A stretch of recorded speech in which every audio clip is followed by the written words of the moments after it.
The country's justice system is being tested with a challenge it's never faced before. A former president of the United States is charged with 37 federal criminal counts, and prosecutors say the accusations against Donald Trump relating to classified documents deal with issues of national security. CBS News legal contributor Jessica Levinson joins me now. Jessica, a condition of Trump's release and actions going forward is that he cannot speak to any potential witnesses about the case, and the Department of Justice is asked to submit that list to court. Is that normal? Well, nothing about this is normal in one sense, but I think it's normal given what we've seen in this case, given who the former president is, and that there have been previous accusations of him entering into a conspiracy with others to obstruct justice, that there could be other witnesses that we don't know about. So given reading the tea leaves, yes, I think it's normal that a federal judge would say, part of this is don't speak to other people about this case. And that includes his co-conspirator in this case, who we saw the former president with right after the hearing this morning, right after the arraignment. You can talk about work, but don't talk about the case. Yeah, and how do you go about enforcing that if you're the judge? I guess it would be up to the judge to enforce this. How does that get enforced, since it basically relies on the two of them to follow this rule?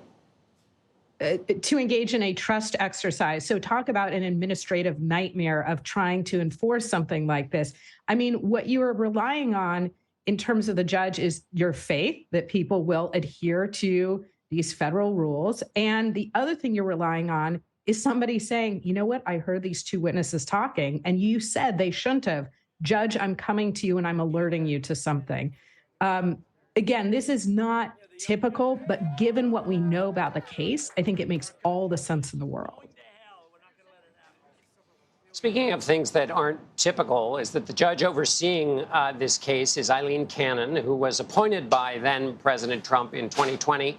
She then issued a ruling that was seen as favorable to him, and then there was an appellate court that overruled her. What difference could she make in a case, and how often do appellate courts overrule a judge with the kind of critical way in which they did that? I'll answer the last part first, which is that's very rare. And this was a resounding smackdown of Judge Cannon's ruling. As we remember, in an earlier iteration of this case, former President Trump had asked for a special master to review documents. There frankly was no legal basis for that request, but she granted the request. That was then appealed up to the conservative 11th Circuit, and a 3-judge panel, including, I believe, 2 judges who were appointed by the former president, said to Judge Cannon, there's no basis in the law for this decision. And it really was quite an aggressive legal smackdown. Now, how much control can she have? How much power does she have? A lot. It's everything from scheduling, which, John, as you know, is going to play a huge role, because we're not just looking at a court calendar, we're looking at the electoral calendar as well, to what evidence will be included. A big thing to look at, will that evidence from Trump's former attorney that we've seen in the indictment, will that be admitted into evidence? And she can also rule on a motion to dismiss the entire case, which, depending on when that motion is brought and if it's granted, would not be reviewable by the 11th Circuit. She has an enormous amount of discretion, as does every federal judge. Wait, why wouldn't it be? Sorry, just that last bit is, so it's not appealable?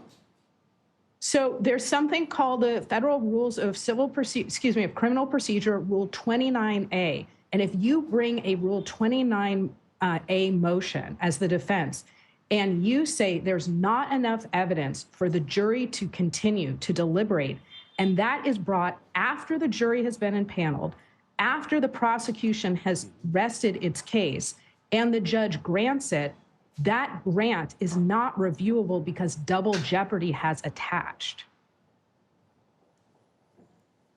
Well, fascinating. You've taken us well down the road, for which we are grateful. Jessica Levinson, thank you so much for being with us. Thank you.